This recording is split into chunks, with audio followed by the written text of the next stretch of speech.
ಕುಶಾಲನಗರದ APMC ಕಾರ್ಯದರ್ಶಿ ಸಂದೇಶ್ ಅವರು ಲಂಚ ಸ್ವೀಕಾರ ಮಾಡ್ತಾ ಇದ್ದ ಸಂದರ್ಭ ಲೋಕಾಯುಕ್ತ ಪೊಲೀಸರು ದಾಳಿ ನಡೆಸಿದ ಘಟನೆ ಸೋಮವಾರ ನಡೆದಿದೆ.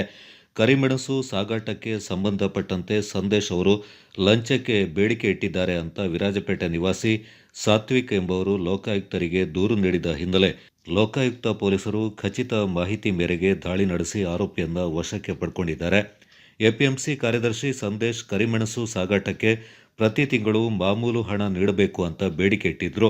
ಅದರಂತೆ ಮೊದಲ ತಿಂಗಳಲ್ಲಿ 60,000 ನಗದಂದ ಹುಸೇನಪ್ಪ ಎಂಬುವರಿಂದ ಲಂಚವಾಗಿ ಸ್ವೀಕಾರ ಮಾಡ್ತಾ ಇದ್ದ ಸಂದರ್ಭ ಲೋಕಾಯುಕ್ತ ಪೊಲೀಸರು ದಾಳಿ ನಡೆಸಿದ್ದಾರೆ. ಅಪರ ಪೊಲೀಸ್ ಮಹಾನಿರ್ದೇಶಕರಾದ ಮನೀಶ್ ಬಿ ಕರ್ಬಿಕರ್, ಪೊಲೀಸ್ ಮಹಾನಿರ್ದೇಶಕರಾದ ಸುಬ್ರಹ್ಮಣ್ಯೇಶ್ವರ ರಾವ್, ಮೈಸೂರು ಲೋಕಾಯುಕ್ತ ಪೊಲೀಸ್ ಅಧೀಕ್ಷಕರಾದ ಟಿಜೆ ಉದೇಶ್ ಅವರ ಮಾರ್ಗದರ್ಶನದಲ್ಲಿ ಮಡಿಕೇರಿ ಲೋಕಾಯುಕ್ತ ಡಿವೈಎಸ್ಪಿ ಕೆಸಿ ಪ್ರಕಾಶ್ ನೇತೃತ್ವದಲ್ಲಿ ಪೊಲೀಸ್ ನಿರೀಕ್ಷಕರಾದ ಲೋಕೇಶ್ ಮತ್ತು ಸಿಬ್ಬಂದಿಗಳು ಕಾರ್ಯಾಚರಣೆಯಲ್ಲಿ ಪಾಲ್ಗೊಂಡಿದ್ದರು.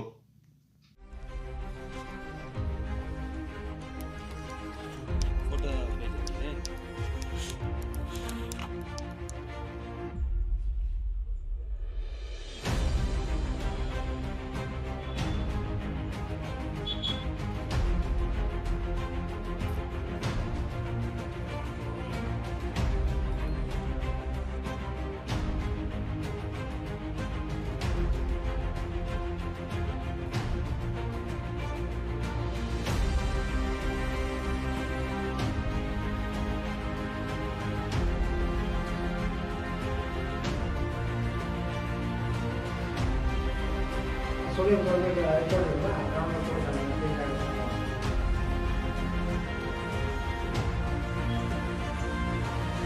Guardi per